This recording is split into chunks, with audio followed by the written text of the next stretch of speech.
Jangan lupa subscribe YouTube channel Metro TV News dan jangan lupa nyalakan notifikasinya. Vaksinasi di Indonesia akan memprioritaskan mereka yang menjadi garda terdepan penanganan COVID-19. Proses pengembangan vaksin yang cukup panjang semata untuk menemukan kandidat vaksin yang paling tepat bagi masyarakat Indonesia.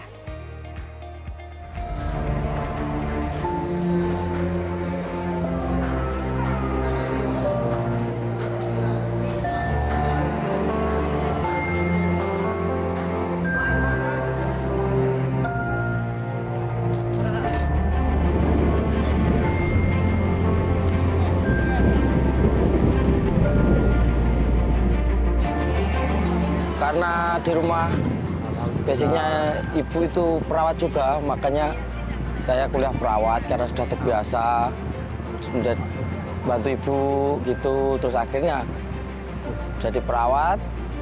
Emang dari situ jiwanya itu jiwa menolong orang.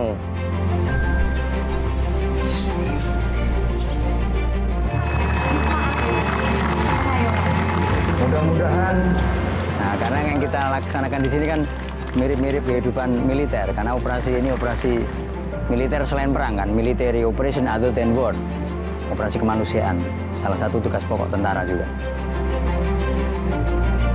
Saya minta pengadaan dan pelaksanaan vaksinasi betul-betul dipastikan keamanan dan keefektifannya.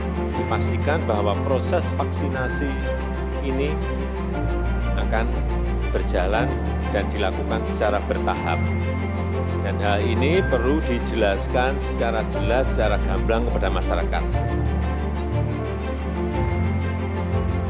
Jelaskan siapa saja kelompok masyarakat yang mana yang mendapatkan prioritas vaksinasi lebih awal. Kenapa mereka dulu? Itu harus dijelaskan.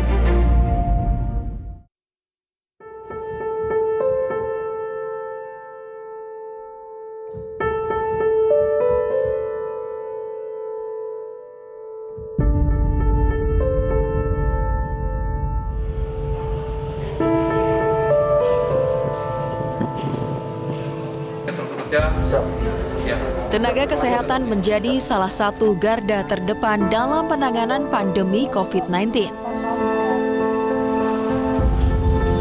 Salah satunya, Letda Laut Bahar Bintang Kusuma yang menjadi relawan tenaga kesehatan di Rumah Sakit Darurat COVID-19 Wisma Atlet. Di sini saya waktu kan ada penugas di sini kan pertama kaget saya. Oh ini berurusan dengan COVID ini gimana? Tapi namanya buat masyarakat kan kesehatan bangsa Indonesia ini kan ya saya siap untuk merawat pasien-pasien yang kena COVID. Saya sebagai koordinator perawat di IGD. Kegiatannya setiap hari kita bersentuhan langsung dengan pasien. Pasien masuk, nanti kami yang mendiagnosa ini kayak gimana, langsung kita kasih ke ruangan-ruangan. Nanti ada tempat ruangannya tersendiri. Pokoknya luar biasa, tetap semangat. Jadi teman-teman relawan di sini baik nakes, tenaga kesehatan, baik non kesehatan juga non medis. Jadi sini semua berjuang tanpa mengenal lelah dan selalu semangat. Karena kita punya jargon juga yang membuat mereka terlalu semangat, yaitu pantang pulang sebelum corona tumbang. Nah itu, mereka yang menganggap itu adalah suatu jargon yang luar biasa.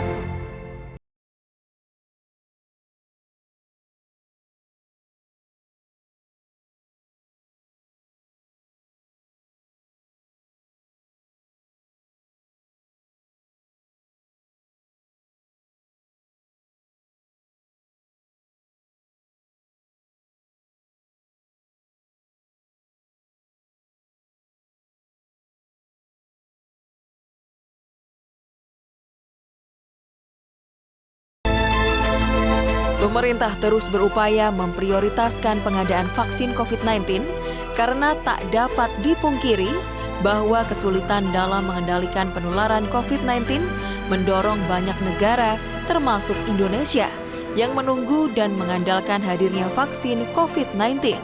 sebagai imunisasi untuk menghentikan pandemi COVID-19 dan diikuti pulihnya perekonomian negara.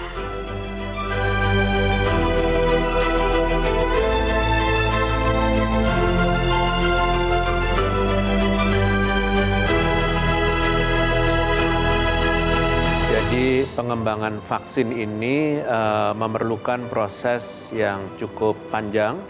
Pertama diawali dengan eksplorasi berupa penelitian, biasanya dilakukan di laboratorium untuk mengetahui kandidat vaksin yang paling tepat dari bahan virus yang ada. Dan setelah itu prosesnya, apabila sudah ketemu kandidat vaksin yang paling tepat di dalam eksplorasi tersebut, dilanjutkan dengan uji praklinis, biasanya dilakukan pada hewan percobaan untuk bisa melihat keamanan dari vaksin tersebut. Kemudian apabila uji praklinis pada hewan percobaan bisa berjalan dengan lancar dan selesai, maka akan dilanjutkan dengan uji klinis. Biasanya ada 3 fase. Uji klinis fase 1 biasanya dilakukan oleh sekelompok kecil orang yang kalau hasilnya baik bisa dilanjutkan dengan uji klinis fase 2 dengan melibatkan jumlah orang yang lebih banyak lagi dalam rangka melihat efektivitas dari vaksin tersebut, termasuk juga dari aspek keamanan. Selanjutnya akan diikuti dengan uji klinis fase 3 dengan jumlah orang yang diberikan vaksinnya lebih banyak lagi, kembali lagi untuk menentukan dosis yang paling tepat untuk bisa menimbulkan efektivitas atau imunitas yang tepat. Dan biasanya setelah selesai uji klinis fase 3-nya dan dinilai secara keseluruhan aman dan efektif, maka otoritas dari pemerintah, dalam hal ini adalah Badan POM, akan mengeluarkan izin untuk penggunaan dari vaksin tersebut. Jadi vaksin ini akan digunakan untuk masyarakat apabila kandidat vaksin ini sudah selesai mengalami seluruh proses ujinya dan diberikan izin oleh Badan POM. Dan setelah siap, maka nanti akan diberikan secara bertahap untuk masyarakat.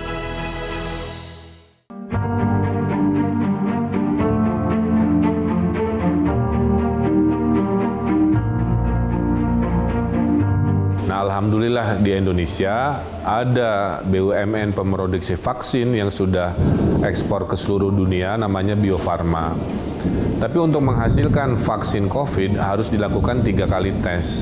Tes pertama, kedua, dan ketiga. Akhirnya saya turun sebagai gubernur semata-mata untuk menunjukkan bahwa pemimpin harus di depan. Kalau dalam suasana penuh keraguan, pemimpin juga harus di depan kalau ada hal-hal yang membuat khawatir. Nah, testing ini kan keraguan, khawatir.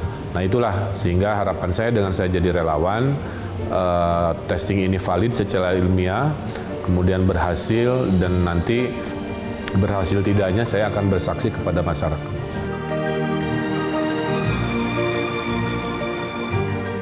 Ya, memang vaksin ini pemberiannya kan bertahap. Jadi memang kita yang di sini adalah orang yang selalu berhubungan dengan pasien. Tentunya itu yang diprioritaskan dulu. Artinya kita harus kebal dulu sebelum masyarakat luas kan itu. Kalau memang bisa bersamaan lebih bagus kan. Tapi itu kan bertahap program dari pemerintah. Jadi tidak masalah, kita siap saja. Semua tenaga medis di sini, para medis, justru kita mengharap divaksin lebih cepat kan itu. Karena kita berharap kita bisa membuat kekebalan tubuh di kita dengan ada vaksin itu, sehingga ketenangan dalam bekerja kita lebih make sure, lebih yakin. Harapan kami dari tenaga medis ya segera cepatnya mengusahakan apa yang terbaik lah, gimana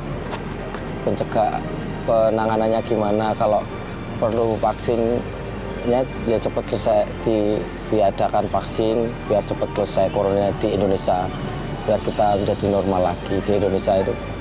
Pengen sekali kita selesai dari wabah ini. Dari tugas medis juga kan kita juga pengen ketemu keluarga, pulang ketemu keluarga kan kayak dulu lagi, nggak khawatir karena ada corona ini. Pemirsa, tetaplah bersama kami. Selamat Pagi Indonesia masih akan kembali dengan sejumlah informasi lain. Di antaranya, siswa Man Kudus berhasil merebut prestasi di ajang internasional memproduksi pengganti styrofoam. Usai jeda kami akan kembali, tetap bersama kami.